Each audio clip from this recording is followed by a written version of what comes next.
अस्सलाम वालेकुम स्टूडेंट्स। अब हम लोग फिफ्थ चैप्टर के इंपॉर्टेंट शॉर्ट क्वेश्चंस और लॉन्ग क्वेश्चन देखते हैं। स्टूडेंट्स, ये जो चैप्टर है ये बहुत ज़्यादा इंपॉर्टेंट चैप्टर है। मैं आप लोगों को कहूँगी कि इसको तो आप अच्छी तरह से तैयार कीजिएगा। इसमें से शॉर्ट क्वेश्चंस काफ़ी आते हैं, बल्कि एक पूरे का पूरा शॉर्ट क्वेश्चंस मेरे ख्याल में 4 या 5 शॉर्ट क्वेश्चंस इसमें से आते हैं, और इवन कि 2 लॉन्ग क्वेश्चंस भी अक्सर बेशतर इसमें से आ जाते हैं। तो आप लोगों ने इसको अच्छी तरह से स्टूडेंट्स करना है। चलिए हम लोग आते हैं अपने शॉर्ट क्वेश्चंस की तरफ। What is the concept of store programme machine. ठीक है, स्टोर प्रोग्राम मशीन का क्या कंसेप्ट है, ये लॉन्ग क्वेश्चन के पॉइंट ऑफ व्यू से भी इंपॉर्टेंट है, शॉर्ट क्वेश्चन के पॉइंट ऑफ व्यू से भी इंपॉर्टेंट है। उसके बाद what is mean by computer architecture. ठीक है, या आप लोगों के वो शॉर्ट क्वेश्चन हैं जो कि 6-7 टाइम्स आप लोगों के रिपीट हो रहे हैं बहुत ज़्यादा दफ़ा। ठीक है, rate activities of control unit. अब आप लोगों का एक CPU है, CPU क्या है, CPU के पार्ट्स, कंट्रोल यूनिट, ALU के पार्ट्स।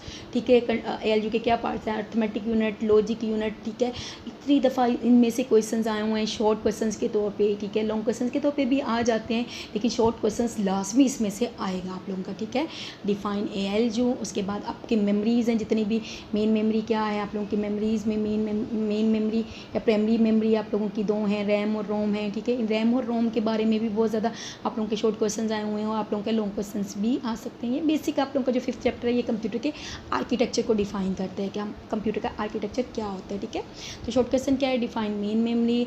उसके बाद आगे जो शॉर्ट क्वेश्चन आया हुआ है आप लोगों का, व्हाट इज़ बस interconnection, define input output unit. ठीक है, what is motherboard, differentiate between, वही अर्थमेटिक एंड लॉजिक ऑपरेशंस के तौर पे भी क्वेश्चन आप लोग का आ सकता है, या वो इस तरह से भी कह सकते हैं कि आप लोग डिफ्रेंशिएट बिटवीन, ठीक है, arithmetic unit and logical unit. वो उसके CPU के अर्थमेटिक यूनिट या लॉजिकल यूनिट के बारे में भी पूछ सकते हैं, या वो ये भी पूछ सकते हैं कि डिफ्रेंशिएट बिटवीन अर्थमेटिक या लॉजिकल ऑपरेशंस। अच्छा, नेक्स्ट शॉर्ट क्वेश्चन की तरफ हम लोग मूव करते हैं।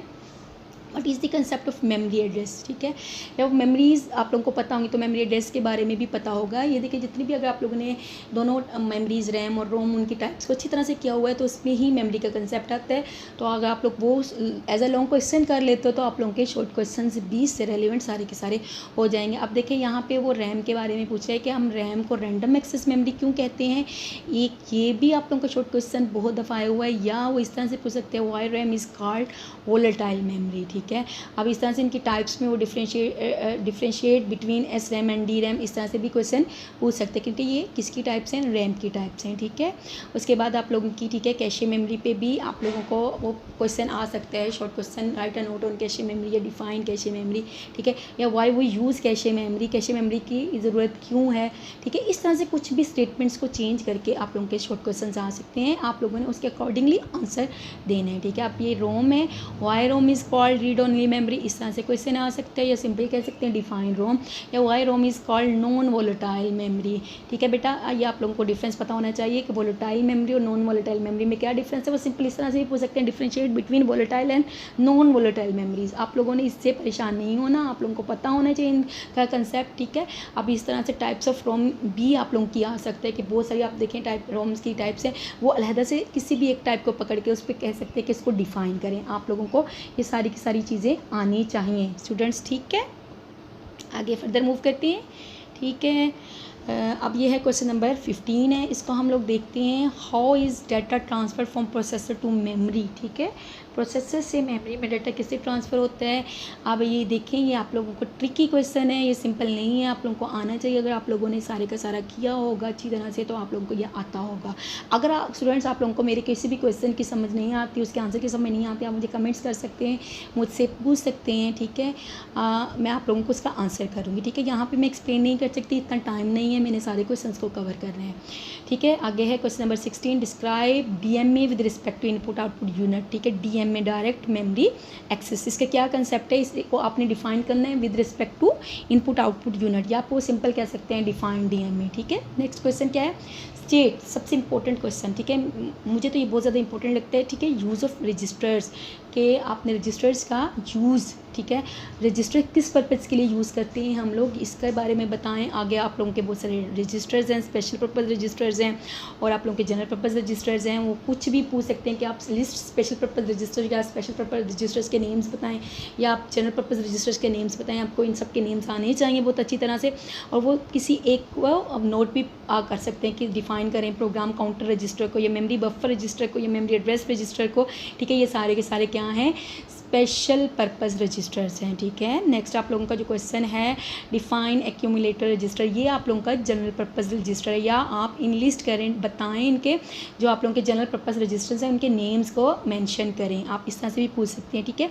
उसके बाद आप लोगों के सेगमेंट रजिस्टर्स होते हैं या एड्रेस रजिस्टर्स होते हैं, वो भी अलग से हैं, उनके नेम्स मेंशन करें, या उन रजिस्टर्स में से किसी पे भी नोट आ सकता है, ठीक है। ये सारे के सारे स्टूडेंट्स, ये क्वेश्चन सारे के सारे बहुत दफ़ा रिपीट हुए हैं आप लोगों के पेपर्स में, ठीक है, और बहुत ज़्यादा इंपॉर्टेंट भी हैं। उसके बाद है डिफाइन स्टैक या स्टैक पॉइंटर, ये आप लोगों को स्टैक का पता होना चाहिए। मैंने आप लोगों को एमसीक्यूज़ के एक लेक्चर अपलोड किया था, ठीक है, कि स्टैक जो है एक टेक्निक है, लास्ट इन फर्स्ट आउट, ठीक है। तो स्टैक टेक्निक में हम स्टैक पॉइंटर को यूज़ करते हैं जो कि पॉइंट कर रहा होता है उस लोकेशन को जहाँ पे आप लोगों का डाटा होता है, करंटली स्टोर होता है। उसके बाद नेक्स्ट क्वेश्चन है what is instruction format, right 3 address instruction format, ठीक है। अब ये अलहदा से क्वेश्चन है, ये सेम नहीं है। व्हाट इज़ इंस्ट्रक्शन फॉर्मेट, ये अलहदा से क्वेश्चन है। एक और क्वेश्चन है कि 3 एड्रेस इंस्ट्रक्शन फॉर्मेट, क्योंकि डिफरेंट एड्रेस इंस्ट्रक्शन फॉर्मेट होते हैं, 0 एड्रेस इंस्ट्रक्शन फॉर्मेट, ठीक है, 1 address instruction format, 2 address instruction format and 3 address instruction format, ठीक है। ये वो किसी पे भी नोट दे सकते हैं, आप लोगों को अच्छी तरह से इनका अंदाज़ा होना चाहिए। ये तो थे आप लोगों के शॉर्ट क्वेश्चंस कवर हो गए, हम लोग अब आते हैं लॉन्ग क्वेश्चंस की तरफ, ठीक है। अब मैंने बहुत सारे शॉर्ट क्वेश्चंस हैं जिनको रिपीट नहीं किया, क्योंकि अगर आप लोग लॉन्ग क्वेश्चंस कर लोगे तो आप लोगों के ऑटोमेटिकली शॉर्ट क्वेश्चंस भी हो जाएंगे। सीपीयू एंड इट्स टाइप्स, ठीक है, it is very important question, ठीक है, accordingly short questions point of view and long question point of view, ठीक है। उसके बाद आप लोगों का रैम है और उसकी टाइप्स, रोम और उसकी टाइप्स, ये भी बहुत ज़्यादा इंपॉर्टेंट है। उसके बाद आपकी कंप्यूटर बस, ठीक है, कंप्यूटर बस क्या होती है, और 3 टाइप्स ऑफ सिस्टम बसेस कौन कौन सी होती हैं, ठीक है, 3 टाइप्स की सिस्टम बसेस, उनको आप लोग एक्सप्लेन करें। ये भी आप लोगों का बहुत ज़्यादा इम्पोर्टेंट आप लोगों का क्या है, लॉन्ग क्वेश्चन है, ठीक है स्टूडेंट्स, आप लोगों को समझ आ गया। उसके बाद मोस्ट इंपॉर्टेंट लॉन्ग क्वेश्चन है explain, fetch, decode, execute cycle of CPU with the help of diagram, ठीक है। ये बहुत ज़्यादा इंपॉर्टेंट है और कई दफ़ा रिपीट हुआ है, मे बी आप लोगों का इस दफ़ा ये क्वेश्चन आ जाए, ठीक है। अगर ये क्वेश्चन नहीं आता तो इससे रिलेवेंट शॉर्ट क्वेश्चन आ सकते हैं, ठीक है। उसके बाद नेक्स्ट आप लोगों का जो इंपॉर्टेंट क्वेश्चन हैं जो तो आप लोगों के पेपर्स में आए हुए हैं 5th चैप्टर में से, what is an operating system, discuss different functions of operating system, ठीक है। इस आर्किटेक्चर से हट के कुछ टॉपिक्स हैं आप लोगों के इस 5th चैप्टर में, उसमें से भी आप लोगों का लास्ट में एक लॉन्ग क्वेश्चन आता होता है, ठीक है। उसके बाद जो मोस्ट इंपॉर्टेंट आप लोगों का है लॉन्ग क्वेश्चन जो आप लोगों का कई दफ़ा आया हुआ है आप लोगों का, डिस्क्राइब लैंग्वेज प्रोसेसर्स या ट्रांसलेटर्स, ठीक है, discuss different types of language processors, ठीक है। आप लोगों के डिफरेंट टाइप्स के लैंग्वेज प्रोसेसर्स हैं, ठीक है, कंपाइलर है, इंटरप्रेटर है, असेंबलर है, इनसे रिलेवेंट शॉर्ट क्वेश्चन भी आए हुए हैं, इसलिए मैंने यहाँ कवर नहीं किए, क्योंकि अगर आप लोग लॉन्ग क्वेश्चन कर लोगे तो आप लोगों के शॉर्ट क्वेश्चन ऑटोमेटिकली हो जाएंगे, ठीक है।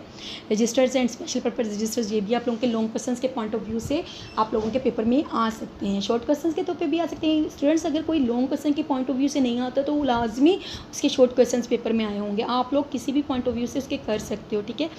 क्या है question number 9, explain the architecture of computer system, also draw its diagram, define von Neumann design of computer with the help of diagram, also write functions of each components briefly, ठीक है। अब देखें ये एक क्वेश्चन के तौर पे इसी को चेंज करके यहाँ पे और स्टेटमेंट को क्या किया, चेंज करके वही क्वेश्चन को उन्होंने दूसरी फॉर्म में लिखा हुआ है। Explain architecture of computer system, also draw its diagram, या वो इस तरह से क्वेश्चन दे सकते हैं, define von Neumann design of computer with the help of diagram, also write functions of each components briefly, ठीक है। ये स्टार्ट में ही आप लोगों का क्वेश्चन है जिसका आंसर आप लोगों को दिया होगा स्टूडेंट्स। ये आप लोगों के ये जो मैंने आप लोगों के कितने 1st, 2nd, 3rd, ठीक है, एंड 5th, ये 4 चैप्टर्स आप लोगों के बहुत इंपॉर्टेंट चैप्टर्स हैं, बहुत ज़्यादा इंपॉर्टेंट चैप्टर्स हैं, आप लोगों के लेंथी भी हैं, जिसमें अगर आप लोग इनको अच्छी तरह से कर लोगे तो आप लोगों का 70 या 80 प्लस आप लोगों का 70% तो श्योर है कि आप लोगों का ये पेपर आप अटैम्प्ट कर सकते हो, ठीक है।